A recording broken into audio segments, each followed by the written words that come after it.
Hey, what's going on? Eli Skinner here with Simplify Real Estate. Welcome back to Z Training so you can become Z certified and be put on the Z team. Hey, this is all about making sure you know how to convert leads into clients into closings, okay? So this will work for no matter what. When it comes to, people that are referred to you, maybe internet leads that you get on your own, maybe it's house leads that we send you. But this is important that you learn how to do this so you can be part of the Z team and get leads from our company.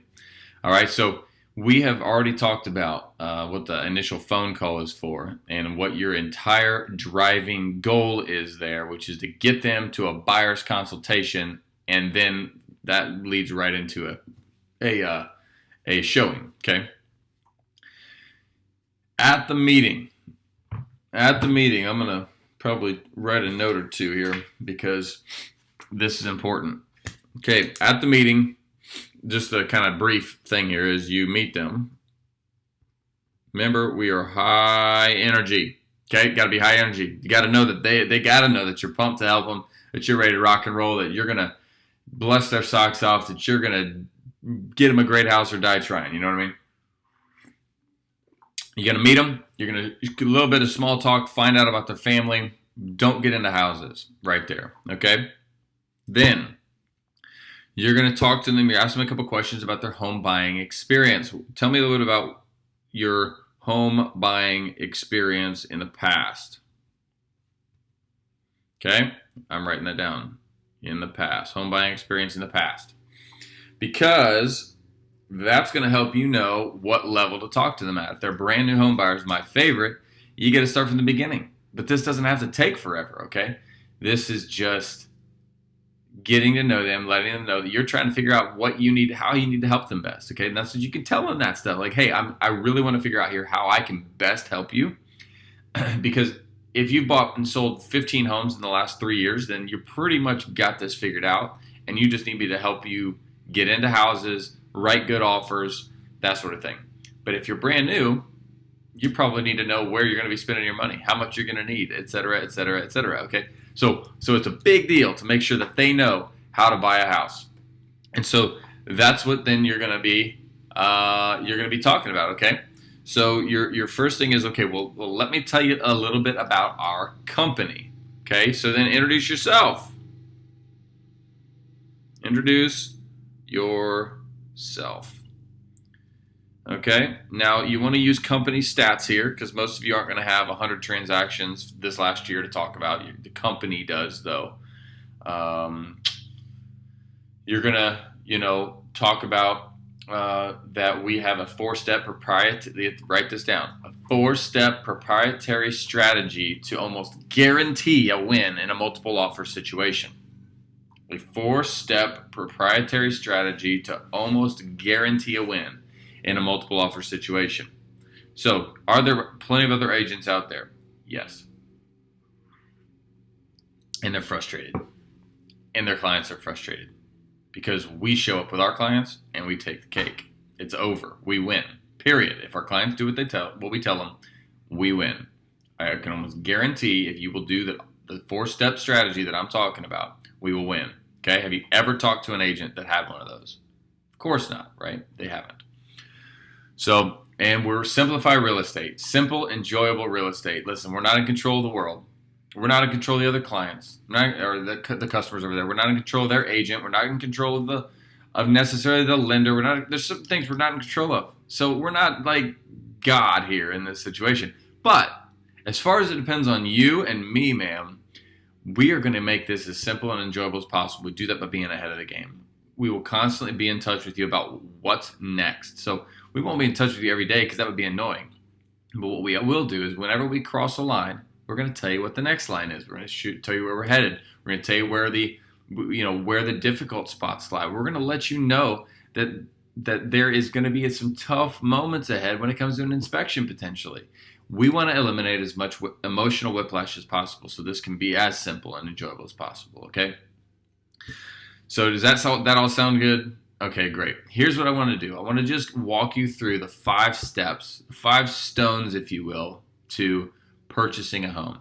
And in the middle of that, I want to show you where you're going to be spending your money and about how much you're going to be spending so you are aware and you know, hey, yes, we can do this. Or, hey, no, Eli, sorry, man, we are not in the position to be buying a house right now because we don't have even $500 to our name. Okay? So you're going to go through the 5 steps, the 5 stones that are our stepping stones to crossing the creek of home ownership, right? On one side of the creek, we're living in an apartment. We're living in our current house. We are living in our mom's basement, whatever it is. The other side of the creek, we've got the new home, and we've moved in. Okay, we're closing. Now, there's lots of little baby steps, but there's 5 big steps. And you guys know this. If you don't, you need to go back and watch the videos or show up on Monday meetings or whatever. But here's the 5 steps. And you're going to go through this quickly, and we're not going to get bogged down in details, but you are going to help them know where they're going to spend money. So step 1, stone 1, is called pre-approval for a loan. Now, I say that, honestly, I'm assuming something here. My fault. Are you guys going to be buying this next home in cash, or are you planning on getting a loan? Planning on getting a loan. Great. Okay, so we're still on step 1 then. So that's good. Okay. So see, I have fun with them. So step 1, pre-approval for a loan, because here's the deal. If you get your eyes off of the stone we're currently trying to step on, for instance, in this one, first stone, pre-approval, if we start looking at houses, you're going to end up in the pond. Or not the pond. You're going to end up in the creek. The good news is if you end up in the creek, you're not dead, you're just wet. But you're going to end up in the creek because you're going to find the home you love. Then you're going to turn around and want to get pre-approved. Somebody else is going to make an offer, and you're going to miss it because you're waiting on your pre-approval. How's it going to make you feel, man, if we walk into this dream home today that you've loved so much to call a stranger? Fortunately, you called us, but you called a stranger. How's it going to make you feel if we walk in there and another family walks in and you hear them talking and they love it? And guess what? You know they're going to write an offer. And guess what? You can't. How's that going to make you feel? Like, not only can you, maybe lose the house because they outbid you or whatever, but you can't even make an offer. How's that going to make you feel? I mean, again, assuming you love it, assuming it's your dream house, it's terrible. It's going to be horrible. Like, it's the thing you can't have that you want so much. You can't even try and get it. That's because we haven't stepped on the first stone called pre-approval. Okay? Now, you could always ask them before then, have you been pre-approved? Have you ever done any work with a lender? Have you, fine. But end of the day, first stone, pre-approval. Using all these different things that I'm talking to you right now about, I'm giving you a ton of lingo. That's why this is long. I'm giving you a ton of lingo. It's not all about giving them a ton of lingo, but you got to make this your own. These are the things that I say, that I talk about, depending on the situation. So, man, how's it going to make you feel? That's such a good one, right? It's like, what if you saw your dream car and you couldn't buy it because you didn't have your driver's license and you could have had it last week, right? Analogy, right? I'm an idiot. I should have got my driver's license last week. I missed an opportunity. We all have done better and we didn't, okay? That's pre-approval. That's the first stone. It's pre-approval. Now, I know we're getting ready to go show a house and we'll do that. But here's what I want to do is I want to finish this though. So second stone.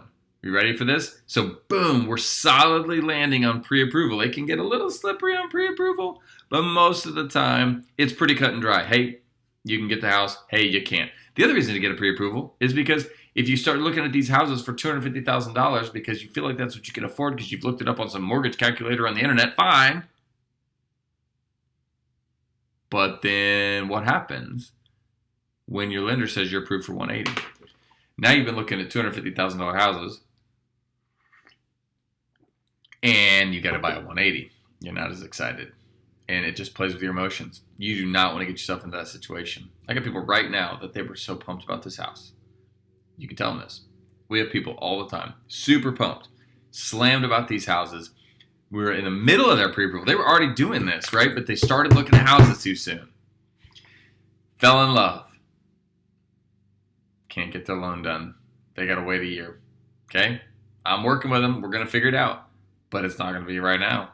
we're going to do another special program called Home Partners, which I'll make sure you guys know about here. But anyway, step 1, pre-approved for a loan. Okay. Step 2, find the house. This is the fun one. This is the rock that everybody wants to start on, right? This is the rock that's easy. It's no pain. You're not going to fall off. It's huge. You land on it real easy. It's really close to pre-approval. Like, you could jump here from the bank, but I'm telling you, you don't want to do that. You want to land here after we get pre-approval, but that's the second step. Find your house.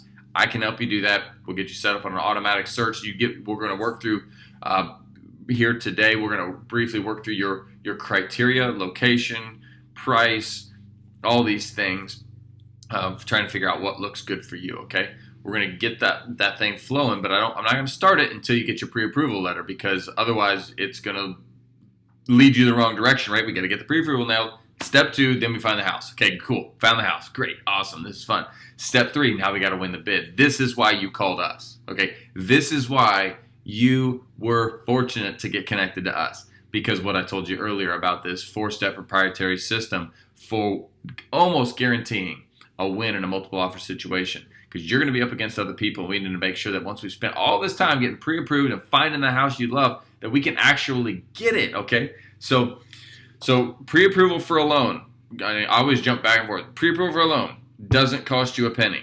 Okay, doesn't cost you anything. Finding the house doesn't cost you anything.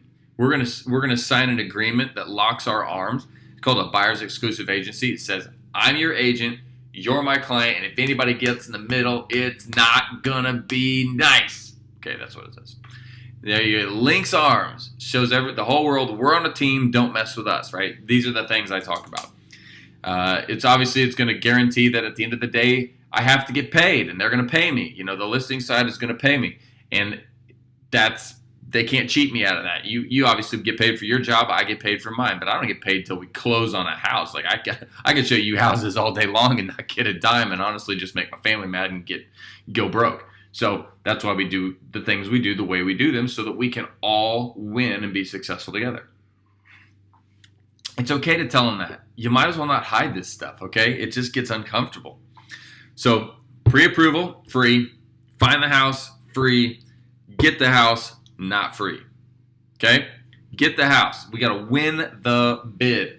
Winning the bid, and I'm going to go through the strategy thing with you at a different time. So don't worry about that right now. But I am telling you, beyond a shadow of a doubt, when it's time to get the house, you're going to need earnest money. Earnest money comes in about 1/2 to 1% of the purchase price of the home. And right now we're kind of maybe talking, let's say $200,000. Well, that means you need $1,000 to $2,000 to put down earnest money. That money is not gone.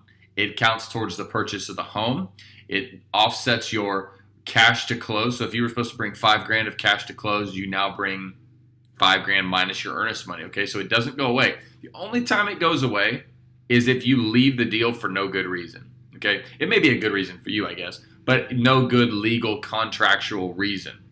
That's what I tell them. If you just decide, never mind, I don't want the house. Well, guess what? They're keeping your earnest money. And it makes sense, right? This is what I tell them. It makes sense, right? You took their house off the market for 2 weeks. They missed out on multiple other buyers. They chose yours because we did our system. They chose yours over 8 other offers.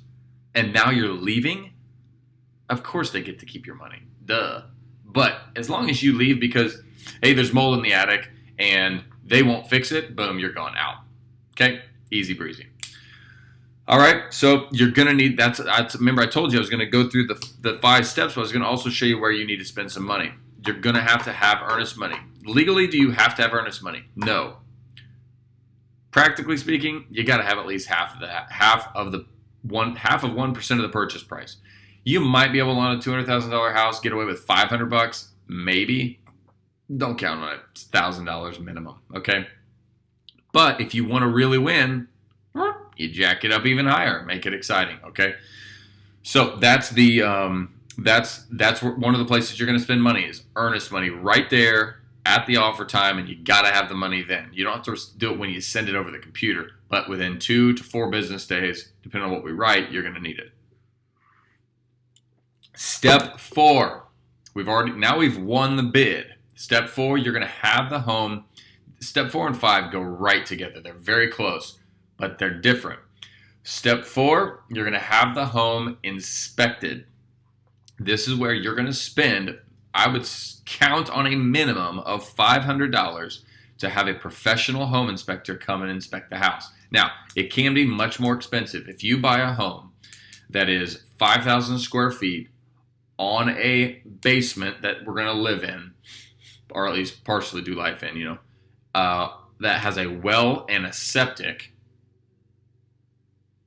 then you're going to end up going home inspection, and you're getting a VA loan, or whatever. Nah, that wouldn't work. But home inspection, wood destroying insect inspection, radon inspection, well water test, and a septic inspection. Like, you just got $1,000 worth of inspections. Okay, so it's possible that you could end up higher than $500. I just like to throw that number out as a general idea for people that just kind of do the basic stuff. Maybe they just do a home inspection.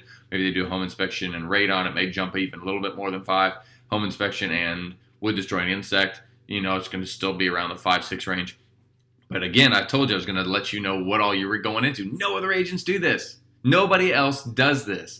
This is where it's going to cost you another $500. So now we're up to about $1,500 on a $200,000 house minimum. Okay, between earnest money when we're buying that, when we're winning the bid, and step 4, stone 4, crossing this creek of home ownership, you're going to also have to have it inspected. Okay, so that's step 4. Now, that's the most emotionally stressful situation in the entire transaction. That's like numero uno when it comes to being stressful, being emotionally difficult. I want to warn you that right now. I'll warn you that again when we get there, that this is where it gets tough, because you love this house, you want to buy it, they really want to sell it, but you're both have decided that there's a certain condition that you're all assuming about a house that has caused you to agree on this price.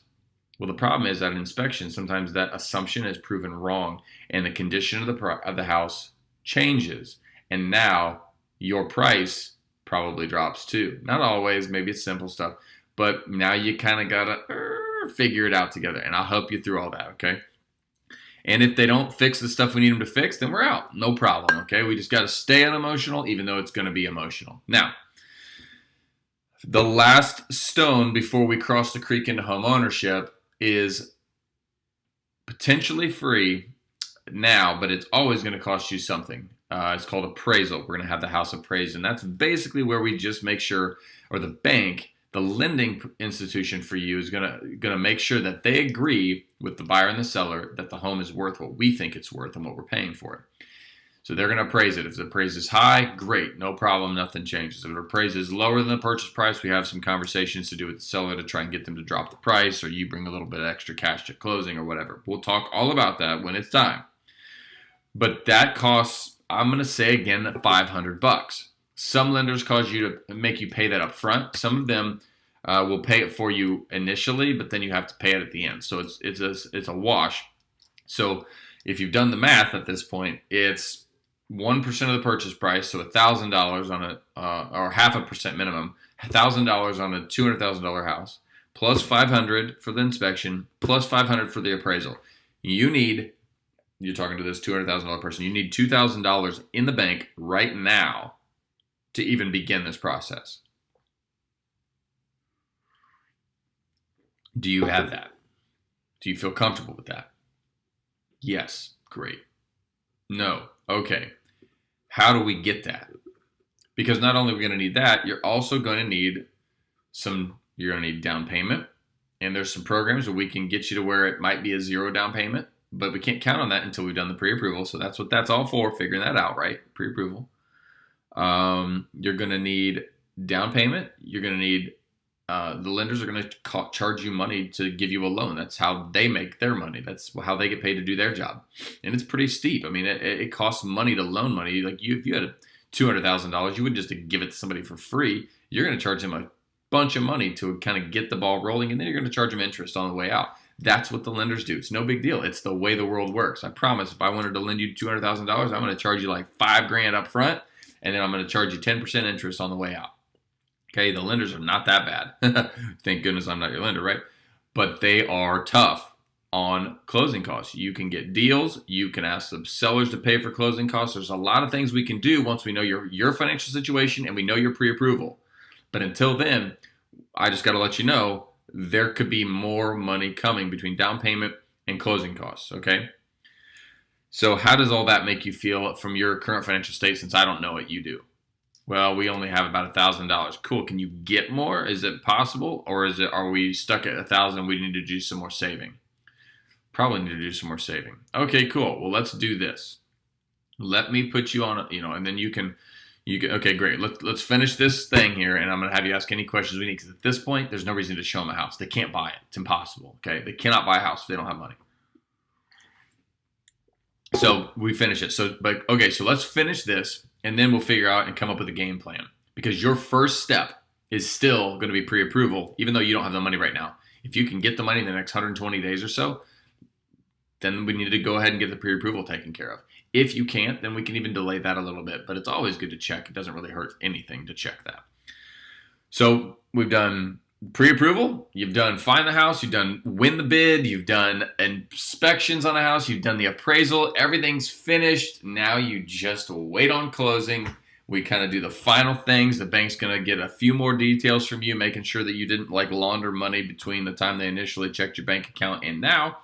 They're going to make sure maybe your credit hasn't gone down, make sure you've made all your payments on time, make sure you didn't open any new lines of credit.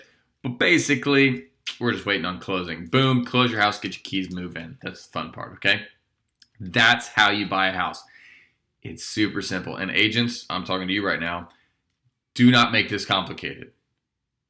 Diffuse all those crazy questions that you're going to get. If you can't answer it in a sentence, don't get into it. Well, what happens if? What happens if? How about this? Listen, those questions are actually really good. Let's get through this. Let's get this house looked at, and then maybe send me an email with all your questions and I can respond to it. Or, hey, we'll get those when we come to them, because honestly, there's going to be 5 questions at every stop, and you're not going to be able to remember what I said about HOA stuff when we're trying to get pre-approved and you're asking me 10 questions about that, okay? So I don't want to bog you down. I want to keep this simple and enjoyable, and wearing your mind out is not the way to do that. So here's how we go about that. All right, anyway, so skip what I said. Here's how we go about that. It makes no sense. All right, so first step, you're going to meet them, small talk for 5 minutes. Then you're going to ask them about their home buying experiences. Have they done it? How many times? When was it? How did it go? What did you love? What did you hate? Where were your hiccups? Introduce yourself. Hey, I work for Simplify Real Estate. It says it right in the name, right in our tagline, simple, enjoyable real estate. Our goal is to make this as simple and enjoyable as possible, knowing that we don't actually control the world, but we sure as heck try to. As far as it depends on you and me, we're going to make this an enjoyable experience. Though it may be heart-wrenching or gut-wrenching at times, we're still going to smile at the end of every conversation and love each other and know that we're both working hard, arm in arm, to make this rock. Okay, so that's it. Then you say, I want to briefly go over the 5 steps to home buying.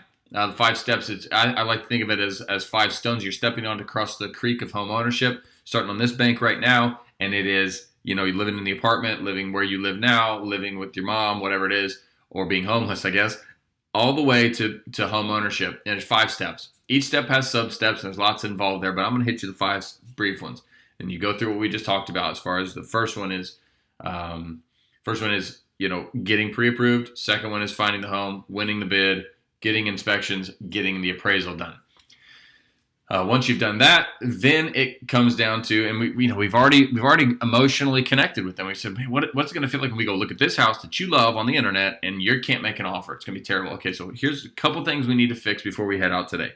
First of all, we've got that what I talked to you about, right? The thing that links our arms professionally, that tells everybody not to mess with us, and that tells you that I'm your agent. I'm going to show this to you. I want you to be excited about what this means for you. And you've given the buyer's exclusive agency and the office policy. Okay, right there. Print it off, take it with you, buyer's exclusive agency and office policy. You can have it filled out as much as possible on the computer, then print it off, and you guys fill in the rest and sign it. And you go through, make sure you marked it, make sure you've read those, make sure you know what to highlight. Highlight the fact that what are the benefits of having an agent? I'm always going to look out for you. I'm going to make sure that you don't suffer any financial loss that could have been avoided. I'm going to track your paperwork. I'm going to, obey you. I'm going to help you make strategic offers. I'm going to work always for your benefit and good and never give the other people a leg up on you. If you tell me something oh, I don't think my loan's going to go through. Okay, well, I'm not telling the other people that until it's time and we have to, and it's okay with you. Like, I'm going to help you strategize through how to do this so we can get out of the deal right? All kinds of cool stuff you get when I'm working as your agent. I literally am doing what the Bible says. You could even go there if you're a Christian and believe what the Bible says. Heck, even non-Christians like some of the stuff the Bible says. I'm doing what the Bible says. I'm loving my neighbor as myself. I'm going to treat you as well, if not better, than I would treat myself if I was the one buying the home. I'm going to make sure that you're taken care of. Right? You go through that thing. That's why they signed the buyer's exclusive agency. Why would they sign it for any other reason? Like, it makes no sense. These people all show up, sign a buyer's exclusive agency, pay me 3% when you buy a house with me, or I'm not working with you. Like, nah, man, sell them the benefits. Why would they sign this exclusive agency with you? Show them you love them. Show them you care. Show them that it's not all about the paycheck. Then sign them up with the buyer's exclusive agency at whatever percent makes sense to you. You could do 0% and just live with whatever BAC you get. Okay, it's possible, and that makes the conversation a lot easier. But when you get to that BAC spot, you say, so I work, my paycheck comes as a part of what we're going to write here, which is 3% of the purchase price of the home. So if we buy a home that's $200,000, there's a $6,000 check that actually gets cut to the company. Company takes a bunch of that money. They do a lot of the things with it that allows us and me and you to be doing what we're doing safely and legally and covered with insurance and all of that stuff, all the associations, everything we have to be a part of. And then they give me a portion of that, and that's how I feed my family. Does that make sense? So in our market, 98% of the buyers are with real estate agents, and those real estate agents are going to be offering to pay this paycheck on your behalf, basically. They offer to pay that. Now, in the event that they are complete turkeys and operate outside of the system, they are saying, no, we're not writing it. Then we just negotiate it into the deal. No big deal. It doesn't really hurt you at all. It's all the same money, right? You hand them $200,000, they get $200,000. Out of that $200,000 comes my $194,000 is being exchanged. Either way, we just write a $200,000 offer and say, hey, you guys have to pay my agent fee of 3%. Piece of cake, okay? Piece of cake. So anyway, that's how you handle the BAC. I'm up front. I'm honest. I help them understand why the benefit of me, and I understand how the paycheck thing works, and how you may not even go into the deal about how we write it into the transaction in the event that they won't pay it. If they ask, though, what happens if they don't pay that? What happens if the listing agent doesn't pay you, or what if we buy it for sale by owner and the sellers don't pay it? Well, we just write it into the contract because, for instance, closing costs. That's a fee that your lender is, a charge that the lender has to work for you. And we can say, hey, seller, we want you to pay $3,000 of our closing costs, our lender fees and stuff. No problem. Same thing with us. You go, hey, you didn't say you'd offer this like most people do, like literally like everybody. So all we do is write it in just like we do closing costs. But that's only if they ask, okay? So then you sign the buyer's exclusive agency right there on the spot, and the office policy. Remember, office policy is every transaction, every time, and you're supposed to do it when you enter into an agency relationship. So that's why I have that there with you as well. All right. Then you also need to have previously called your lender, gotten them on the horn, and explain to them that you're about to go into a buyer consultation, and that you want them to be able to pick up their phone at approximately 4:30, whatever it is, so that they know that they're going to get a phone call. Because you're not going to get these people pre-approved right now, but you can at least get them understanding how important it is and get it going. So you just would say, okay, so I work with a couple great lenders. The lender that I would really think will mess with you is whoever Zillow's attached it to, okay? And let's just see real quick if they'll pick up, if I can get him real quick. He normally answers his phone. He's pretty good about it. So not all the time, right? Busy, but he might be able to get our call. He typically works pretty hard for my clients. We do a lot of business. So let's give him a call real quick. And let's just it's not a pre-approval. This is more of what we call a pre-qualification. You're going to tell them a few things about your situation. And if you don't want me to hear, I can walk away for a few minutes. Or if you don't mind, it's fine. I mean, eventually, pretty much everything's out in the open anyway because we're going to have so many conversations. But ask you about about the history of your credit payments, or do you pay on time? And there's no use in lying. If you have a few lates, tell them there's a few lates. Ask you about your income, how much you make per year approximately. He's going to ask you about your credit score if you've had that pulled recently or know it. He's going to talk to you about what debts you do have, like what are your payments you make each month for debt, credit card, car, and whatever, right? And that's going to give him an idea of whether or not he feels like we can make this happen and kind of what price tag it could be at, okay?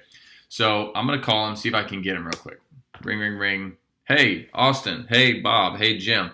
Real quick, I just sat down with a new client who's looking to buy a home at a buyer consultation, and they are currently not pre-approved. I know we can't get them pre-approved this exact minute because there's a lot of stuff that goes along with that in paperwork, but wanted to just throw it out at you because I know you're a super pro.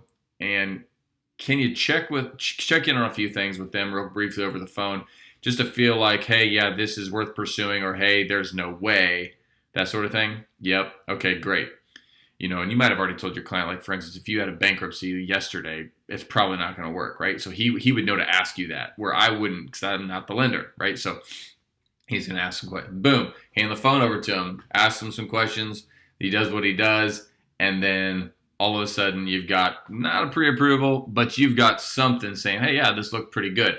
But you've also made the connection. Now they know to follow up with them. The lender does, and the buyer know who they're communicating with. And you can just make sure that stays hot. And once that phone call is done, and and you go back on it, hey, so what'd you think? Okay, cool. So you probably assuming everything is what y'all said it was, you're pretty confident we can go get a $200,000 house or somewhere around there. Yep. Okay, great. We're going to go look at a house. Thanks, brother. Talk to you later. Click, hang up. It's quick. It's easy. And then you go show them a house. That's really it. I'm not going to go through that whole video again and talk to you about exactly the steps. Go back and watch it. But this is how you get them everywhere you need to go. And it's been a 32-minute video is where we're at right now. 32 minutes, 46 seconds at this moment. Well, I don't know. I'm going to edit the beginning and end a little bit. But it's been a 32-minute video. And I have talked way more than you're going to talk, okay? So this is not long. This is 15, 20, 30, 45 minutes tops. Meet them 30 minutes or 45 minutes before you're showing and get all this done. They know you care. You know you're not just about picking up a paycheck. You really want to help them understand what's going on and make sure they are set up for success. And that includes getting the ball rolling on pre-approval. So anyway, if you have any questions, let me know. Practice in front of a mirror.